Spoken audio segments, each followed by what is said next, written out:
Leonardo Notarbartolo had rented a sparsely furnished office for approximately $700 per month in the Antwerp World Diamond Centre. This was the first part in Leonardo's plan to rob the world's most sophisticated diamond vault. He created access to a safe deposit box located in the main vault. This gave him a tenant ID card which offered him 24-hour access to the building. To map out the building's security systems, Leonardo visited the Diamond Centre frequently, and the security guards eventually became accustomed to his presence and thus didn't take note of him. Over a period of 18 months, Leonardo learned the ins and outs of the center and vault. Using a camera pen, he could take pictures without getting noticed. According to Leonardo, all these pictures were sent to the mastermind of the operation, a diamond dealer.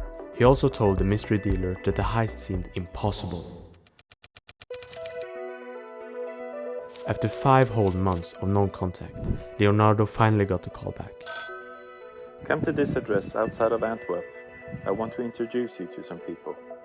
The address the dealer sent led him to an abandoned warehouse. He met the dealer and was led inside. When entering the building, Leonardo saw a massive structure covered with black plastic tarp. Without any word between the two, they lifted the cover and ducked under the tarp. Leonardo suddenly found himself in a complete replica of the Diamond Centre's vault level based on the pictures sent by Leonardo himself. Everything was there. The vault, the cameras, yeah, every single detail was counted for. Inside the vault there were 3 Italians having a quiet discussion. They would become his partners in crime. Even to this day, Leonardo refuses to give out the names of these 3 men, only referring to them as the genius, an expert in alarm systems, the monster, a muscular man that was a monstrously good lockpicker, electrician and mechanic, and the king of keys, an older man said to be among the best key forgers in the world. Throughout the next couple of months, they would plan out and repeat the heist till perfection. The day before the heist, Leonardo was able to swiftly spray hairspray on the thermal motion sensors, making any movement harder to notice. Leonardo was the designated driver for the heist. He sat in a getaway vehicle nearby, carefully listening to the police's radio. To avoid security cameras as much as possible, the team made their way into the building through an abandoned office that shared a private garden with a diamond center. Passing through the garden, they made their way to one of the center's balconies via a ladder. They quickly made their way through the building to the antechamber where they covered cameras with black plastic bags, allowing the team to turn on the lights. They were now in front of the vault. The vault had a magnetic lock. Exactly how this lock works and how the genius disabled this is beyond my understanding, but at least know that it's something to do with magnetic fields and a custom-made aluminum plate. To open the vault, you also had to have the vault key. The King of Keys managed to make an exact replica of the impossible-to-duplicate key, based on video footage from the vault. Before opening the vault, they turned off the lights again, to avoid activating the light sensors.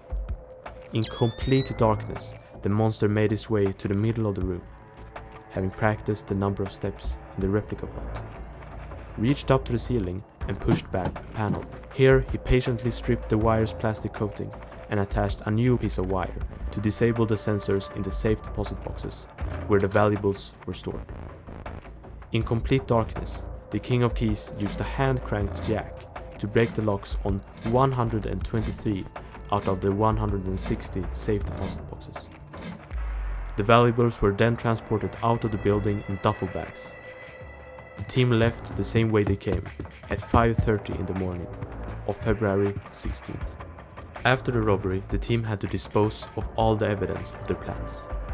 The idea was to burn it in France. Leonardo and his friend Speedy were in the act of transporting the evidence when Speedy suddenly became overcome with panic, insisting that they instead should burn it in a nearby forest. While Leonardo burned his own evidence properly, Speedy thought he heard someone coming and suffered a panic attack. Fearing to be spotted, he threw the trash in a bush, and the 2 men speeded away. A local hunter called August von Camp, who owned the land in question, found the rubbish and reported it to the police. When mentioning that his findings included envelopes from the Antwerp Diamond Centre, the police immediately investigated. In the rubbish, they found among other things a receipt for a sandwich purchase at a grocery store near the Diamond Centre. The receipt also revealed when the purchase was made. This made it possible to find the security footage from the purchase, and there he was, Leonardo. One of the most skilled thieves and social manipulators of our time, who orchestrated the seemingly perfect crime, was found because of a salami sandwich. During his trial, Leonardo remained enigmatic. He revealed just enough to keep the press interested, but not enough to close the case. Though Leonardo himself never exposed the identities of the other culprits, all but one have been found. Speedy, the anxious and paranoid man who recklessly scattered evidence, is most likely the nickname of Pietro Tavano, the monster. The muscular lockpicker, electrician, and mechanic is most likely the nickname of Ferdinando Finotto, the genius.